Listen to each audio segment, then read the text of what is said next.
Kota Banjarbaru, kota idaman sejuta cerita. Sekitar 247.000 jiwa yang meninggali kota ini, dari berbagai suku dan budaya. Dilihat dari sekarang, Banjarbaru memang masih tidak apa-apa. Tapi jika misalkan limbah minyak jelantah yang penuh mara bahaya membanjiri kota Banjarbaru, apakah masih bisa dikatakan tidak apa-apa? Dengan semua bahaya yang dibawanya. Sekarang, mari kita bayangkan berapa liter minyak jelantah yang dibuang oleh restoran, rumah makan, pedagang gorengan. Pasti sungguh banyak, tidak bisa terhitung berapa liter yang dikeluarkan. Bukankah sudah banyak yang dihasilkan dari minyak jelantah itu? Bukan hanya pendatang penyakit, tapi juga pengotor lingkungan. Oke, sekarang kita pindah ke para penambang intan ini. Apakah mereka masih bisa jaya dengan menggunakan solar biasa sebagai bahan bakar utama? 40 liter dalam sehari dengan harga solar 8.000 per liter. Untuk sehari bisa menghabiskan 320.000. Melihat dari kondisi yang seperti ini, kami ingin mencari solusi di antara permasalahan yang sedang terjadi. Dengan cara mengolah limbah minyak jelantah menjadi bahan bakar nabati biodiesel yang akan kami suplai ke para penambang intan di Cempaka dengan harga yang bisa membuat mereka semakin percaya bahwa biodiesel juga bisa membuat mereka berjaya. Assalamualaikum warahmatullahi wabarakatuh. Kami dari tim KKSI SMKN 2 Banjarbaru dengan jurusan Teknik Energi Terbarukan ingin memperkenalkan diri. Yang pertama, nama saya Ahmad Agi Mikhtiar dan ini Nama saya Muhammad Raja Wicaksono. Muhammad Ridho Sain. Saya Saroni. Isbaudin Hamid Muhammad Rijani. dan guru pembimbing kami. Setia Hermayani. Siap. Selamat menonton. Kami meminta minyak jelantah di warung-warung makan terdekat. Pertama-tama, kami menyaring minyak jelantah dengan kertas saring, lalu menuangnya ke dalam wadah yang sudah disediakan.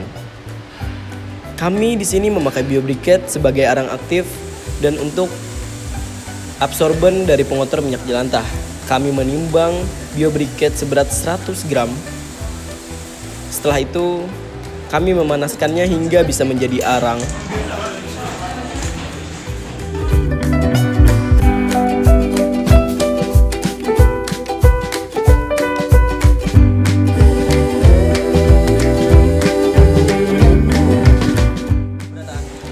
Setelah kami rasa pembakaran sudah sempurna, saatnya kami masukkan arang aktif ke dalam minyak jelantah yang ada di dalam wadah.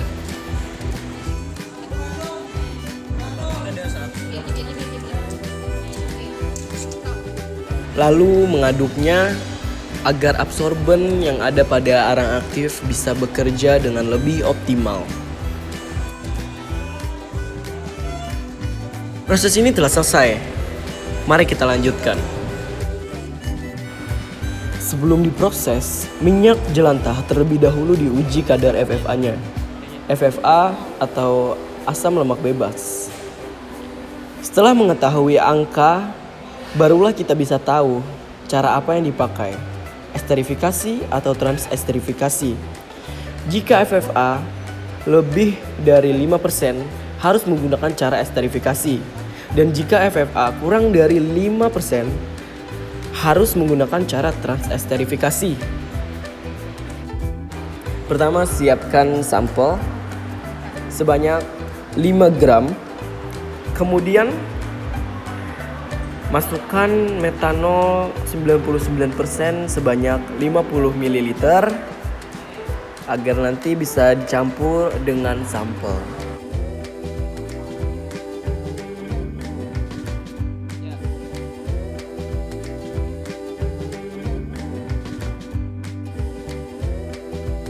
Setelah mendapatkan 50 ml metanol, campurkan metanol ke dalam sampel yang sudah disediakan. Kemudian tambahkan 3 tetes indikator PP.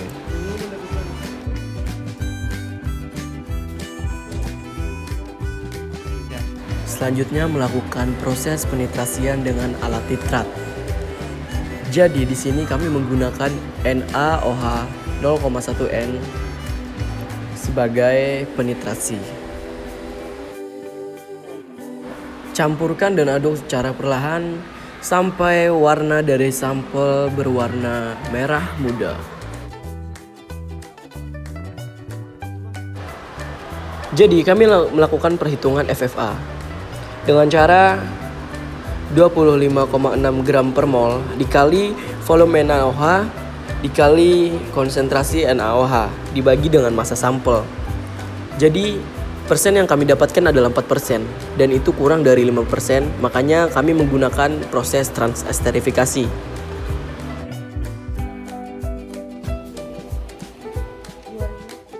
Setelah mengetahui proses dan metode apa yang ingin kami pakai, saatnya kami mengeksekusi. Kami memasukkan minyak jelantah ke dalam reaktor biodiesel yang kami buat. Setelah itu kami mengaduk dan memanaskan minyak jelantah hingga suhu sekitar 65 derajat Celcius sebelum dimasukkan metanol ke dalamnya.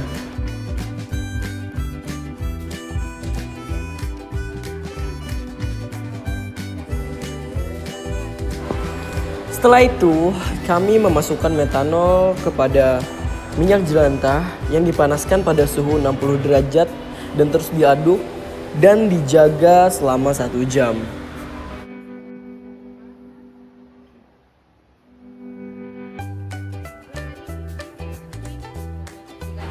Setelah proses pemanasan biodiesel selesai, kami memasukkan campuran dari biodiesel tadi ke dalam corong pemisah agar terbentuk 2 lapisan.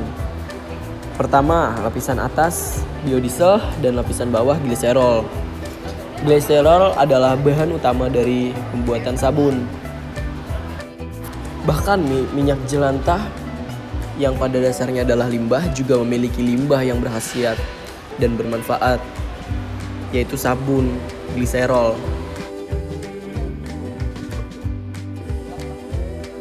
Kita lihat dari sini teman-teman, ada 2 lapisan. Lapisan atas biodiesel dan lapisan bawah gliserol.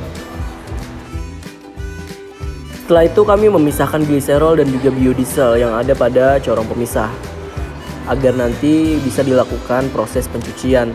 Kami memakai proses pencucian water washing menggunakan air.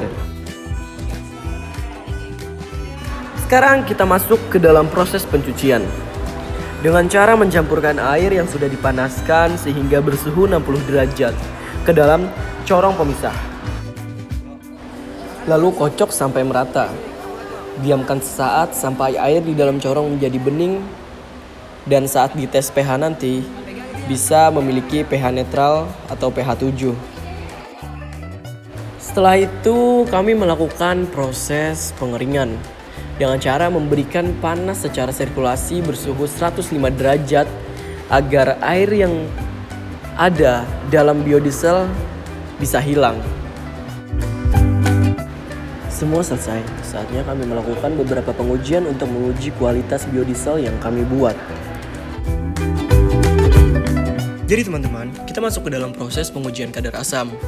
Nah, di sini kita siapkan dulu KOH dan masukkan 50 ml ke dalam alat titrat agar nanti kita langsung bisa menitrasinya.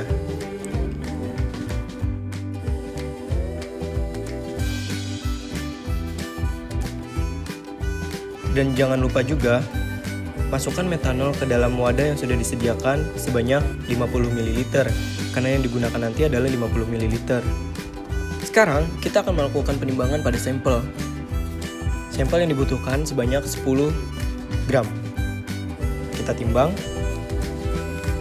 Dan setelah kita mendapatkan 10 gram sampel, langsung kita eksekusi. Itu, masukkan 50 ml metanol yang sudah kita siapkan tadi ke dalam Erlenmeyer yang berisi 10 gram sampel. Tambahkan indikator PP sebanyak 3 tetes menggunakan pipet. Jangan lebih ya. Jika misalkan dalam pengambilan indikator PP di dalam pipet itu kelebihan, jangan dimasukkan kembali ke dalam wadah indikator PP karena itu bisa mempengaruhinya. Langsung buang saja. Setelah semua proses itu, saatnya kita menitrasi sampel dengan cara menggoyang-goyangkannya sambil ditetesi dengan cairan KOH yang ada pada alat titrat. Sampai warna dari cairan sampel berwarna merah muda.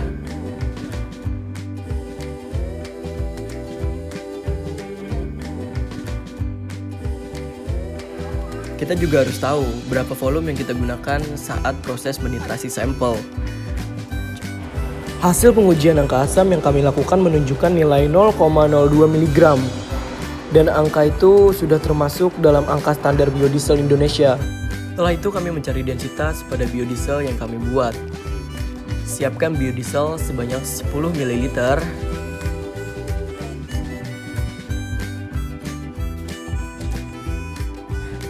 Sesuai prosedur yang ada, saatnya kita menimbang piknometer kosong dengan timbangan digital. Setelah mendapatkan hasilnya, jangan lupa untuk dicatat ke dalam buku catatan atau buku hitungan yang lain. Berapa beratnya? Saatnya kita menimbang piknometer yang diisi dengan biodiesel sebanyak 10 ml. Karena itu adalah volume dari piknometer tersebut.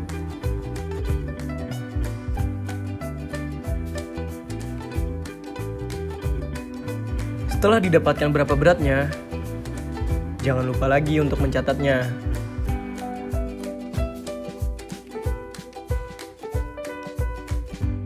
Saatnya kita mencari densitas dari biodiesel tadi. Dengan rumus, berat piknometer berisi dikurang berat piknometer kosong, kemudian dibagi dengan volume pikno. Hasil hitungan yang kami dapatkan adalah 20,72 gram pikno berisi, 12,06 gram pikno kosong, dan 10 ml volume pikno.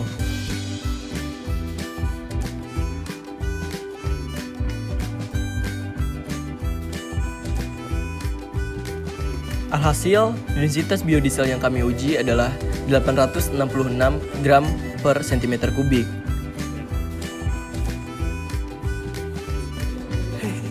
Masuk ke dalam analisa viscosity atau viskositas. Kami memakai 50 mg sampel. Viskositas didefinisikan sebagai kekentalan suatu zat. Untuk menghitung viskositas metil ester, digunakan alat viskometer. Sampel dimasukkan melalui lubang, masukkan sampai mencapai batas paling bawah dari viskometer. Kemudian gunakan pipet filler untuk menarik sampel agar bisa menyentuh batas yang sudah ditentukan, batas atas. Dengan cara memencet tombol-tombol yang ada pada pipet filler. Saat cairan sudah mencapai batas atas, lepas pipet filler dan hitung dengan menggunakan stopwatch waktu yang dibutuhkan sampel hingga bisa menyentuh batas bawah.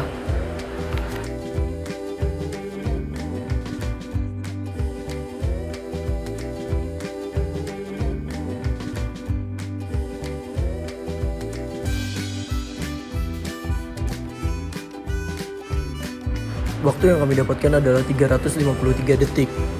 Setelah kami hitung, viskositas biodiesel dari hasil pengujian menunjukkan batas nilai 6, yaitu masih memenuhi standar mutu biodiesel Indonesia.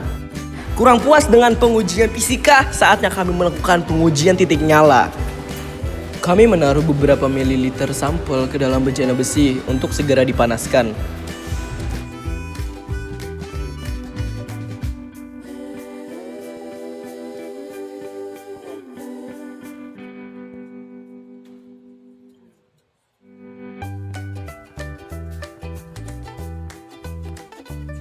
Jadi, titik nyala yang kami dapatkan adalah pada suhu 140 derajat.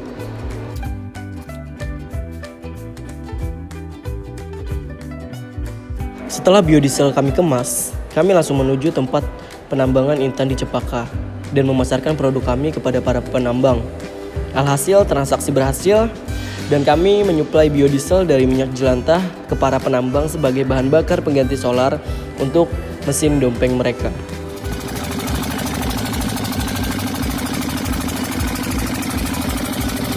Itu semua, kami berterima kasih kepada Tuhan Yang Maha Esa, Kepala Sekolah SMKN 2 Banjarbaru, dan guru pembimbing.